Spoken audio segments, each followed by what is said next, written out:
नमस्कार, मैं हूं निशा पाठक। आप देख रहे हैं बॉलीवुड केसरी। अपने चैट शो कॉफी विद करण में सितारों से उनकी जिंदगी से जुड़े अनकहे पहलुओं पर बातें करने वाले फिल्मकार करण जौहर अपनी जिंदगी के बारे में भी खुलकर बातें करने से नहीं हिचकिचाते हैं। अपने शो के एक एपिसोड में उन्होंने स्वीकार किया कि वह डिप्रेशन और निराशा का शिकार हुए थे। सोमवार को मुंबई में अपने शो की प्रेस कॉन्फ्रेंस में उन्होंने अपनी ज़िंदगी से जुड़े तमाम सवालों के जवाब दिए। इस दौरान डिप्रेशन और निराशा पर उन्होंने कहा कि यह सोचा नहीं था, स्वाभाविक तौर पर अपने आप हो गया। दीपिका और रणवीर का वीडियो देखकर मुझे लगा कि मुझे भी अपने बारे में लोगों से साझा करना चाहिए।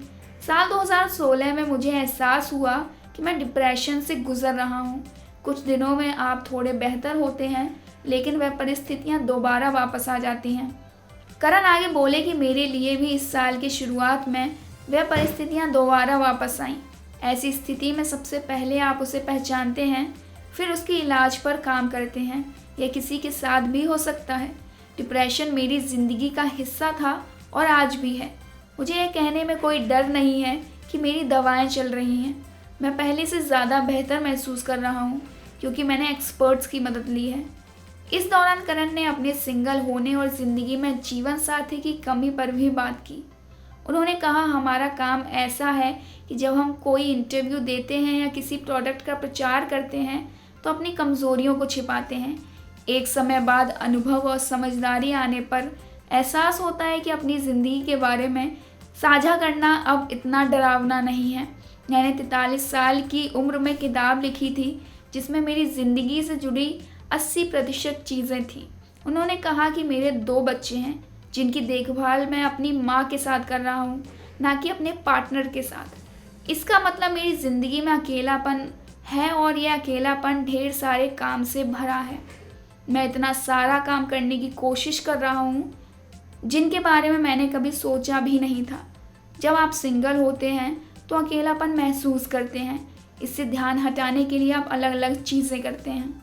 कई लोगों को लगता है कि अच्छी दोस्ती और परिवार एक गंभीर और रोमांटिक रिश्ते की कमी को पूरा कर सकती है, लेकिन उसकी जगह और कुछ नहीं ले सकता। यह अकेलापन आपको प्रभावित करता है। इसने मुझे भी प्रभावित किया है। मैं पिछले कई वर्षों से किसी रिलेशनशिप में नहीं रहा हूँ और यह सिर्फ मैं जानता हूँ कि कैसा महसूस होता है।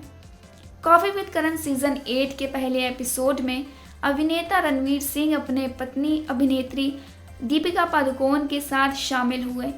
इस दौरान दोनों ने एक दूसरे के साथ रिश्तों और दूसरे रिलेशनशिप पर कई राज खोले, जो कि सोशल मीडिया से लेकर आम लोगों के बीच खूब चर्चा का केंद्र बने। इस पर करण ने कहा, उस वीडियो से मेरा कोई लेना देना नहीं है। उसकी खूबसूरती, रोमांस और सारे इमोशंस उन दोनों से ही आए हैं। अपनी ज़िंदगी के बारे में हमारे साथ यह सब साझा करना उनका ही आइडिया था। यह बात मेरे दिल को बहुत छू गई। मैं उन दोनों का आभारी हूँ कि सिर्फ मुझसे ही नहीं बल्कि पूरी दुनिया के साथ अपनी ज़िंदगी की बहुत निजी बातें साझा की। ऐसी बातें शेयर करने के लिए बहुत बड़ा और उदार दिल चाहिए होता है। उन्होंने यह बातें अपनी शादी के कई साल बाद साझा की। वह आसानी से इस बात को सिर्फ अपने तक रख सकते थे। मैं उनसे कभी इस बारे में पूछता भी नहीं। बिना पूछे ही उन्होंने मुझे इतना कुछ बता दिया। अपने चैट शो में अपने दोस्त और अभिनेता शाहरुख खान को बुलाने पर करण ने कहा, मैं उनके सबसे करीबी दोस्तों में से हूँ। वो मेरे लिए एक परिवार के सदस्य की तरह हैं। मुझे उन्हें अपने शो पर बुलाने का विशेषाधिकार है। मुझे पता है कि मैं उन्हें बुलाऊंगा तो वह मना नहीं करेंगे। अपने चैट शो में अपने दोस्त और अभिनेता शाहरुख खान को बुलाने पर करण ने कहा, मैं उनके सबसे करीबी दोस्तों में से एक हूँ। वो मेरे लिए एक परिवार के सदस्य की तरह हैं। मुझे उन्हें अपने शो पर बुलाने का विशेषाधिकार है। मुझे पता है कि मैं उन्हें बुलाऊंगा तो वो मना नहीं करेंगे। मुझे पता है कि वे अभी ऐसी असमंजस वाली स्थिति में नहीं आना चाहते हैं जहाँ उन्हें मुझे ना कहना पड़े, इसलिए मैंने उन्हें अपने शो में आने के लिए नहीं कहा। आगे बोले कि मैं उनसे सिर्फ चुनिंदा चीज़ों के बारे में ही पूछता हूँ। जब सही समय होगा मैं उनसे शो पर आने के लिए कहूँगा। जब उन्हें बोलना होगा तो वह आएंगे। जब वह आएंगे तो वह असाधारण होगा, क्योंकि शाहरुख खान से बेहतर इंटरव्यू और कोई नहीं देता। शाहरुख आखिरी बार साल 2016 में आलिया भट्ट के साथ कॉफी विद करण सीजन 5 का हिस्सा बने थे।